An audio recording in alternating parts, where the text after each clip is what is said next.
Une vingtaine de mesures devraient être annoncées pour tenter d'enrayer la crise du logement dans un climat de forte tension sur le marché immobilier. Votre invité Alexandre, c'est Olivier Saleron, président de la Fédération française du bâtiment. Bonjour Olivier Saleron. Bonjour. Alors cette fois, ça y est, après plusieurs reports, les annonces de la Première ministre, la synthèse du Conseil national de la refondation sur le logement. Est-ce que le compte y est? On a déjà quelques mesures qui ont fuité. On va les aborder une par une dans un instant, mais votre sentiment général? Après 8 mois de travail, il y a plus de 200 personnes, la Fédération française du bâtiment mobilisée comme jamais, un mois de report, on attendait vraiment des annonces conséquentes.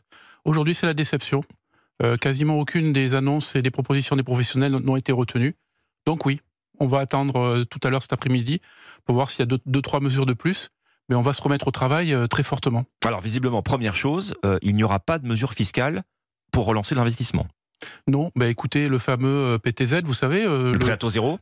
Oui, le prêt à taux zéro, déjà pour aider nos primo-accédants, nos jeunes ménages à acquérir un logement pour la première fois, celui-là, il est supprimé. Alors, il est prolongé pour le collectif, pour acheter un appartement, à des termes et des ratios dont on ne connaît pas aujourd'hui les teneurs, peut-être cet après-midi. Donc oui, première grosse déception. 80% des Français veulent acquérir un logement individuel, une maison individuelle, avec terrasse ou pas. Mais en tout cas, voilà.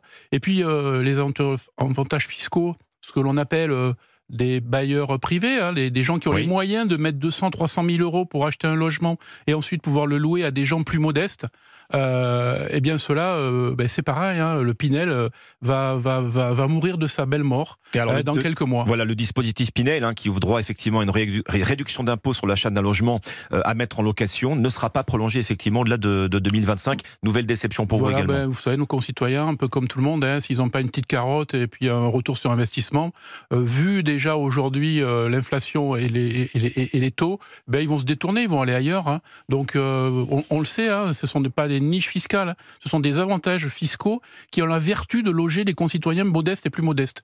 Aujourd'hui, on ne veut pas avoir cette dimension politique. Tant pis, nous les professionnels, en tout cas, on aura prévenu que la catastrophe, la bombe sociale, comme le dit le ministre du Logement lui-même, il y a déjà 8 mois, eh bien, elle va arriver avec cette casse sociale derrière. On vous écoute effectivement, déception, mauvaise nouvelle pour le secteur du bâtiment. Vous mentionniez, Olivier Saleron, les primo-accédants. Les taux d'intérêt rendent l'accès à l'emprunt en général plus difficile et particulièrement pour eux. Ce sont les premiers recalés. 60% des primo-accédants se voient refuser le prêt à la banque. Voilà, le Haut Conseil à la stabilité financière, c'est ceux qui vont donner un peu les critères, les obligations pour nos jeunes ménages ou pas, pour pouvoir contracter un prêt. Eh bien, ces obligations sont tellement hautes aujourd'hui que 60% de nos Français, de nos concitoyens qui poussent la porte d'une agence bancaire sont refusés. 60% repartent sans leur prêt. C'est la réalité d'aujourd'hui. Donc, j'ose même pas imaginer ce qui va se passer dans les années 2024-2025. Nous, les professionnels de la construction et du bâtiment, mais bien sûr, c'est notre activité première, bien évidemment. Le logement neuf, c'est 30% de l'activité du bâtiment. Quasiment un tiers de votre activité globale, le neuf, les programmes neufs. Donc, aujourd'hui, il est en chute libre de 30-35%. Au bas mot, c'est 16 milliards d'euros par an de moins. Donc, évidemment qu'on va ajuster la voilure si les mesures ne sont pas agrémentées de cet après-midi, peut-être d'un travail parlementaire que nous allons faire nous aussi, avec l'ensemble des parlementaires de tous bords, pour essayer de redresser la barre. Avec des annulations de ventes, de transactions qui s'envolent. C'est l'un des autres voyants rouges qui s'allument et que vous pointez, Olivier Saleron. Bien sûr, sobriété foncière, ne pas construire c'est mal, maire bâtisseur, maire battu, plus réglementation environnementale qui renchérit le prix des maisons, crise des matériaux, voilà, psychologiquement aussi. Crise des matériaux, toujours d'actualité? Oui, tout à fait, c'est-à-dire qu'on est sur un point très haut. Aujourd'hui, acheter une maison, par exemple, ou un appartement, c'est entre 20 et 25% plus cher qu'il y a 3 ans, donc ça passe pas dans les critères de crédit, donc on n'achète pas, donc on ne fait pas tourner la machine, parce que les gens qui arrivaient à acheter un logement, même modeste, ils libéraient du logement social. Mais aujourd'hui, le système est bloqué. Vous parlez des maires, il y a un problème de libération du foncier localement Olivier Saleron? Oui, il y a des annonces sur le foncier qui sont plutôt pas mal. On loue le foncier au lieu de l'acheter, etc. Bon, aujourd'hui, ça a été expérimenté. Il n'y en a que quelques dizaines qui ont mordu à l'hameçon en France. Hein. C'est un système anglo-saxon. On va voir ce que ça va donner.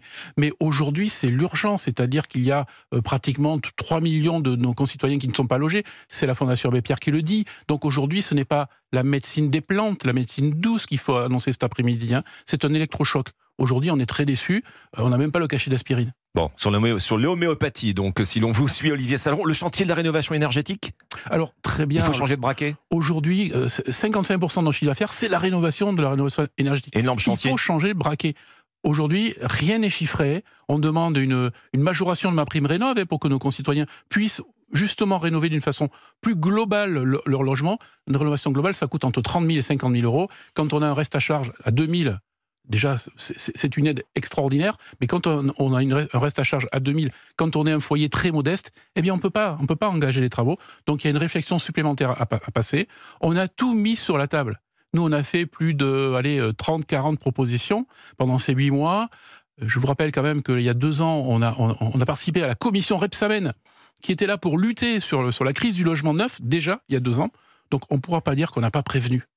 On entend votre déception, en tout cas, à l'annonce de ces mesures sur la crise, pour tenter de régler la crise du logement. Le compte n'y est pas, c'est ce que vous nous dites ce matin. Merci, Olivier Saleron, président de la Fédération française du bâtiment. Merci à vous. Merci beaucoup.